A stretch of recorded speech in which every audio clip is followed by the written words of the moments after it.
Hi everyone. Last कुछ दिनों से अपने फ्रेंड्स और अपने नेटवर्क्स में जब भी मैं कुछ नया डिस्कस करता था जॉब से या नेटवर्किंग से रिलेटेड, तो एक पॉइंट था जो बार बार सामने आ रहा था कि 150-200 जगह पे अप्लाई करते हैं बल्क में, तब जाके कहीं एक या दो कंपनी से इंटरव्यू कॉल्स आते हैं। और ये स्टेटमेंट सिर्फ एक बंदे का नहीं था, ये मल्टीपल लोगों ने सेम स्टेटमेंट अपने अपने वर्ड्स में दिया। और जब इसके ऊपर थोड़ा डीप में मैंने रिसर्च किया तो पता चला एज पर Harvard business report 93% job applicants इस स्टेटमेंट के साथ अग्री करते हैं कि उन्हें एक या दो इंटरव्यू कॉल्स सिक्योर करने के लिए भी कम से कम 95 टू 130 जॉब ओपनिंग्स पे अप्लाई करना पड़ता है। यहाँ पे हम जॉब मिलने की या फिर ऑफर लेटर की बात नहीं कर रहे, यहाँ पे हम सिर्फ इंटरव्यू कॉल सिक्योर करने की बात कर रहे हैं। तो जब ये टॉपिक इतना ज्यादा प्रॉब्लमैटिक है तो इसके सोल्यूशन पे तो बात करना बनता है। आज मैं आपके साथ शेयर करूंगा साइंस बैक्ड कुछ ऐसे फॉर्मूलाज या फिर टेक्निक्स जिनके थ्रू आप अपनी जॉब एप्लीकेशन या फिर जॉब सिक्योर करने की जर्नी को और ज्यादा इफेक्टिव और बेटर बना सकते हैं। और ये सारी टेक्निक्स सिर्फ ऑन पेपर नहीं है, प्रैक्टिकली ट्राइड एंड टेस्टेड है। इनफैक्ट इसमें से मैक्सिमम चीजें मैं खुद भी यूज करता आया हूं और उन्होंने मुझे एक्सेलेंट रिजल्ट दिए हैं। और अभी तक जितने भी लोगों के साथ में मैंने ये टेक्निक शेयर की है और जिन्होंने इन्हें अपनी लाइफ में इंप्लीमेंट किया है, they have been amazed by the results and so will you. Let's start. सबसे पहले हमें यह समझना होगा कि हमारी एप्लीकेशंस जो है वो रिजेक्ट क्यों होती है या फिर सिलेक्ट क्यों नहीं होती, या फिर हमें इंटरव्यू के लिए कॉल क्यों नहीं आ पाता है। तो इसके लिए सबसे पहले एक ब्रूटली ऑनेस्ट रियलिटी चेक दे देता हूं कि आपने जो 50, 60 या 100 एप्लीकेशंस लगाई हैं वो किसी ने पढ़ी ही नहीं है। वो एप्लीकेशंस या आपकी सीवी किसी इंसान ने अभी तक देखी भी नहीं होगी और आपको उससे पहले ही रिजेक्शन का मेल आ चुका होगा।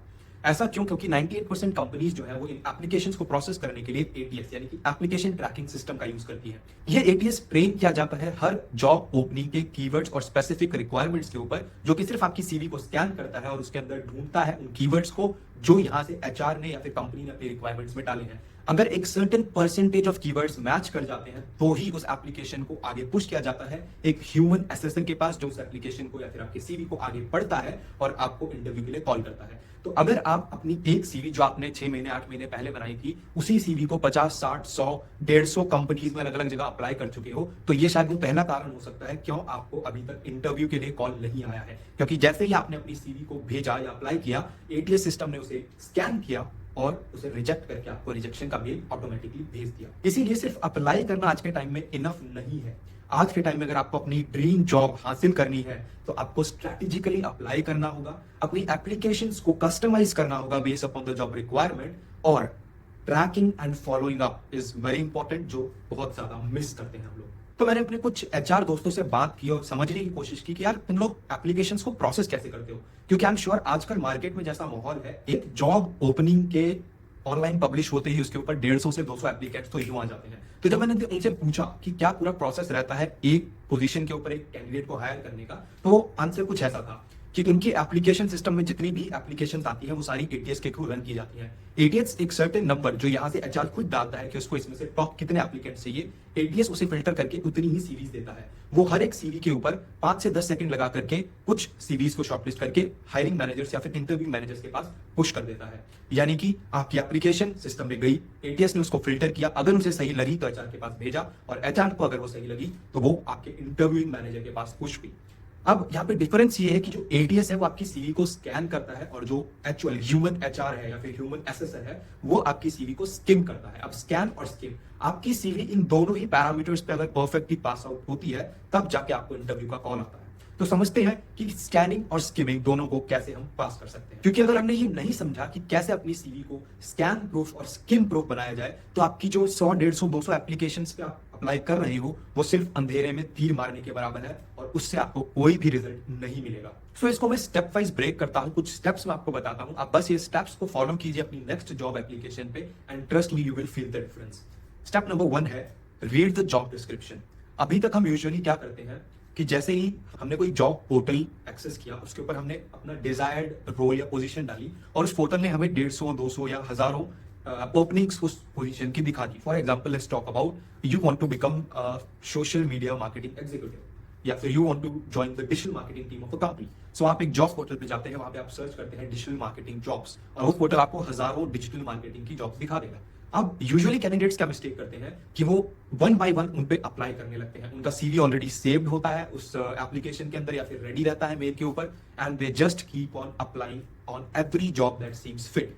नाउ द प्रॉब्लम इज कि ऑन दो आपको जॉब टाइटल एकदम प्रिफरेबल लगा होगा या फिर जॉब टाइटल आपके लिए बिल्कुल सही लगा होगा, लेकिन जॉब डिस्क्रिप्शन को इग्नोर करके पढ़े बिना अप्लाई करना is the very first reason why your CV is not being read and why you not getting a call from the HR. So सबसे पहले आपको उस जॉब के डिस्क्रिप्शन को पढ़ना है, उस कंपनी के बारे में पढ़ना है। जॉब डिस्क्रिप्शन को पढ़ के आपको रियलाइज होगा कि whether you are the right candidate for this job और नॉट, और जब आप उस कंपनी के बारे में पढ़ेंगे तो आपको रियलाइज होगा कि whether this domain is right for you और not. Once you have read the job description and done some research about the company, अब जब आपने कंपनी की प्रोफाइल को पढ़ लिया है, कंपनी को पढ़ लिया है और जॉब डिस्क्रिप्शन को पढ़ लिया है, तो आपको समझ में आएगा कि इस कंपनी को एक्चुअल में कैसा कैंडिडेट चाहिए। और जब आपको पता है कि what the HR is actually looking for, that is when you can apply that. अब जो आपने जॉब डिस्क्रिप्शन और कंपनी की प्रोफाइल पढ़ी, उसके बेसिस पे आप एक कस्टम सीवी तैयार करें। इसका सबसे आसान तरीका है कि आप अपनी सीवी का एक टेम्पलेट बना के रख सकते हैं, जिसमें कुछ स्पेसेस आप ब्लैंक छोड़ सकते हैं। Depending upon the company and the job that you are applying for, आप उन स्पेसेस को फिल कर सकते हैं। फॉर एग्जाम्पल, आप अपने टेम्पलेट सीवी में एक लाइन ऐड करके छोड़ सकते हैं, आई एम एफिशिएंट एट, या फिर एफिशिएंट ऑन वर्किंग विद, और इसके आगे 3 ब्लैंक स्पेसेस छोड़ के जॉब डिस्क्रिप्शन के हिसाब से या कंपनी की रिक्वायरमेंट के हिसाब से जिन सॉफ्टवेयर्स की रिक्वायरमेंट है, उन सॉफ्टवेयर के यूजेज को आप इसमें ऐड कर सकते हैं। या फिर किसी पर्टिकुलर स्किल की अगर रिक्वायरमेंट है तो उस पर्टिकुलर स्किल को आप इन ब्लैंक स्पेसेस में ऐड कर सकते हैं। तो जब आप अप्लाई करने जाएंगे, तो अगर आप जॉब डिस्क्रिप्शन में पढ़ते हैं कि कंपनी एक ऐसे कैंडिडेट की तलाश में है जिसको एक्सेल यूज करना आता हो और सेल्स फोर्स पे उसका हाथ अच्छा हो, तो इस ब्लैंक टेम्पलेट आप फिल कर सकते हैं efficient in working on software like Salesforce and Microsoft Excel. So इससे ऑटोमेटिकली जब एटीएस आपकी एप्लीकेशन को पढ़ेगा, तो वो जिन स्पेसिफिक कीवर्ड्स को ढूंढ रहा होगा, जैसे कि सेल्सफोर्स और माइक्रोसॉफ्ट एक्सेल, तो आपकी सीवी की रैंकिंग ऑटोमेटिकली हाई हो जाएगी। इसके अलावा जब आपने कंपनी की प्रोफाइल को पढ़ा होगा, तो आपको कंपनी का डोमेन समझ में आया होगा कि कंपनी ट्रैवल से रिलेटेड है, फैशन से रिलेटेड है, या फिर सॉफ्टवेयर टेक्नोलॉजी से रिलेटेड है, तो आप अपनी टेम्पलेट सीवी में उससे रिलेटेड कुछ टर्म्स भी ऐड कर सकते हैं, ताकि एटीएस की स्कैनिंग वाली जो फर्स्ट स्टेप है उसको आप ज्यादा एफिशिएंटली पार कर सकें। नेक्स्ट स्टेप है कवर लेटर। दावे के साथ कह सकता हूं कि अगर आपने भी लास्ट 50 जॉब्स पे अप्लाई किया होगा, तो उसमें से 48 के ऊपर आपने कोई कवर लेटर नहीं भेजा होगा, जब तक कि आपके एम्प्लॉयर ने स्पेसिफिकली आपसे कवर लेटर मांगा ना हो। और ये एक बहुत ही बड़ी मिस्टेक है, जो कि जॉब एप्लीकेंट्स इतने कैजुअली कर देते हैं और रियलाइज भी नहीं करते हैं।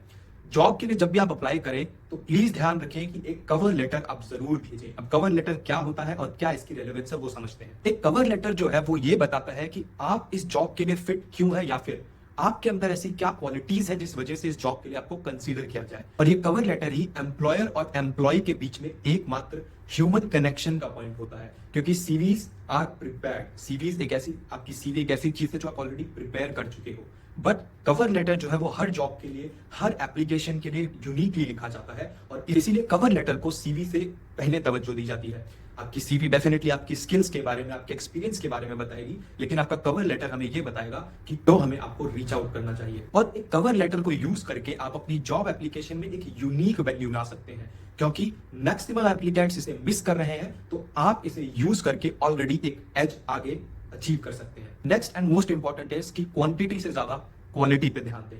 50 या 60 जॉब्स एक दिन में अप्लाई करने से बेहतर है जितना समय आप 50 एप्लीकेशंस पे लगा रहे हैं, उतना ही टाइम आप सिर्फ 10 एप्लीकेशंस पे लगाएं। लेकिन इन 10 एप्लीकेशंस में आपकी सीवी कस्टमाइज्ड होनी चाहिए, आपका कवर लेटर होना चाहिए, कंपनी की रिक्वायर्ड जॉब डिस्क्रिप्शन और जिस कंपनी में आप अप्लाई कर रहे हैं उसकी प्रोफाइल को पढ़ के अप्लाई करें। और मैं ये आपको लिख के दे सकता हूं कि 50 या 60 जॉब्स में अप्लाई करने से बेटर रिस्पॉन्स आपको उन 10 जॉब एप्लीकेशन से आएगा जो आपने कॉशियसली और ध्यान से अप्लाई की है। अब लास्ट और सबसे इंपॉर्टेंट स्टेप इस पूरी वीडियो की जो है वो ये है कि पहली बात, आपका मोड ऑफ एप्लीकेशन क्या है। मोड ऑफ एप्लीकेशन से मेरा मतलब है, अगर मान लीजिए आपने एक XYZ कंपनी की जॉब ओपनिंग देखी है किसी एक प्लेटफॉर्म पे, फॉर एग्जांपल naukri.com पे या फिर लिंक्डइन पे या फिर इंडीड पे, तो जिस भी एक प्लेटफॉर्म पे आपने, जिस भी प्राइमरी प्लेटफॉर्म पे आपने उस जॉब की ओपनिंग देखी है, वहां पे अप्लाई करने के अलावा कंपनी की वेबसाइट पे जाएं, वहां पे करियर्स के सेक्शन में चेक कीजिए क्या वहां पे भी वो सिमिलर ओपनिंग लिस्टेड है। अगर है तो वहां पे भी अप्लाई करो, और कंपनी की लिंक्डइन प्रोफाइल पे जाओ, उसमें पीपल्स सेक्शन में जाके देखो कि हायरिंग मैनेजर कौन है उस स्पेसिफिक पोस्ट के लिए। उसको लिंक्डइन पे कनेक्ट करके जरूर एक बार नोटिफाई करो कि I was going through the profile of the company in reference to the job application that you guys have posted and I came across your profile, just wanted to share across my CV here if in case it is missing the major application portals. Now इससे फायदा क्या होगा? Number 1, जिस portal पे आपने opening देखी वहां पे आपने अप्लाई करके अपनी ड्यू डिलिजेंस पूरी की, you went a step ahead, आप कंपनी की वेबसाइट पे गए, आपने वहां पे चेक किया, सो it is already telling the employer that you are ready to go the distance in the job. And most importantly, जब आपने आपके hiring manager को reach out किया through LinkedIn, so you are telling them that you're not just a random applicant who is applying in bulk. You're someone who values the opening, who values the job, and who is willing to do some research on that. And second is your LinkedIn. Guys, अगर आप अपने LinkedIn पे अपनी personal branding अच्छे से maintain करते हैं तो ट्रस्ट मी ऑन दिस, आपको कहीं पे जॉब अप्लाई करने की जरूरत ही नहीं पड़ेगी। मेरे जितने भी छोटे भाई बहन जॉब मार्केट में एंटर करने वाले हैं, उनको सबसे अच्छी और सबसे वैल्यूएबल एडवाइस अगर मैं कुछ दे सकता हूं तो वो है कि अपने लिंक्डइन पे काम करें, अपनी लिंक्डइन प्रोफाइल को अपनी इंस्टाग्राम प्रोफाइल से बेटर बनाओ। एंड ट्रस्ट मी, अगर आपने ये माइलस्टोन अचीव कर लिया कि आपकी लिंक्डइन प्रोफाइल आपकी इंस्टाग्राम या फेसबुक प्रोफाइल से बेटर है, तो ट्रस्ट मी, आपको लाइफ में कभी भी जॉब के लिए अप्लाई करने की जरूरत ही नहीं पड़ेगी। ये करने के लिए मैं एक पूरी नई वीडियो बनाऊंगा कि कैसे आप अपनी लिंक्डइन प्रोफाइल को 100% करेक्ट बना सकते हैं। एंड डेफिनेटली वो वीडियो आपको हेल्प करेगी अपनी लिंक्डइन प्रोफाइल को पॉलिश करने में, और उसकी हेल्प से आप अपनी लिंक्डइन प्रोफाइल को, अब ये एप्लीकेशन, लिंक्डइन, एटीएस और ये सब तो हो गया, अब आता है सबसे इंपॉर्टेंट स्टेप पूरी जॉब एप्लीकेशन स्ट्रेटेजी का, और वो है एप्लीकेशन ट्रैकिंग। मैं चाहता हूं कि आप लोग एक सवाल अपने आप से पूछें कि लास्ट टाइम आपने एक जॉब अप्लाई करने के बाद में कितनी % जॉब्स पे फॉलो अप लिया था। अगर आपका आंसर लेस देन 60% है तो you have missed the most important part. Job 100 apply तो कर दिया आपने, लेकिन उसमें से जब 100 की 100 में से किसी ने भी आपको कॉल बैक नहीं किया तो आपने फॉलो अप लेना भी जरूरी नहीं समझा, और ये एक बहुत ही बड़ी मिस्टेक है। तो नेक्स्ट टाइम जब आप जॉब अप्लाई करने बैठे तो मेक श्योर आप एक एक्सेल पे या फिर एक डायरी में किसी भी फॉर्म में ये डेटा जरूर मेंटेन रखें कि आपने किस डेट को किस कंपनी में जॉब के लिए अप्लाई किया है, और एक स्पेसिफिक टाइम फ्रेम के बाद में, यूजुअली 48 आवर्स या फिर 3 वर्किंग डेज के बाद में, please circle back with the hiring manager और द कंपनी कि I had applied for the job and I am yet awaiting a response. भले ही वो रिस्पांस रिजेक्शन हो या फिर एक इंटरव्यू कॉल हो, बट अगर आप फॉलो अप नहीं ले रहे हैं तो there is a very high chance कि आपकी एप्लीकेशन अभी तक किसी ने देखी भी नहीं है। So make sure next time जैसे ही आप अप्लाई करने बैठे, साथ में अपने एप्लीकेशंस के डेटा को एक्सेल में नोट करते हुए चले, एक्सेल में डाउनलोड करते हुए चले, and after 3 working days of application make sure to take a good strong follow up. So friends, I understand कि रिजेक्शन बहुत हर्ट करता है, बट द ट्रूथ इज कि रिजेक्शन सबने फेस किया है। आपने, मैंने, आपके मैनेजर ने, आपकी कंपनी के सीईओ तक ने कहीं ना कहीं किसी ना किसी पॉइंट पर रिजेक्शन जरूर फेस किया होगा, क्योंकि ये रिजेक्शन ही है जो आपकी पर्सनालिटी में रेजिलियंस की स्ट्रेंथ को इनकलकेट कर सकता है। तो अगर आप इस रिजेक्शन से दूर भागने की कोशिश करेंगे, so you will be missing on a very important characteristic in your personality. लेकिन इस प्रॉब्लम का सोल्यूशन वॉल्यूम नहीं, क्वालिटी है। स्मार्टली अप्लाई करके आप इस रिजेक्शन को जरूर डिफीट कर सकते हैं, या फिर इस फियर ऑफ फेलियर को ओवरकम कर सकते हैं। सो rather than just running behind job openings and randomly throwing stones towards a wall will not take you anywhere. Strategically apply कीजिए, and trust me, jobs की कमी नहीं है। आपकी स्किल्स की वैल्यू जहां पे होती है वहां पे एक अच्छी जॉब लैंड करना is very easy if you go with the steps that we have discussed.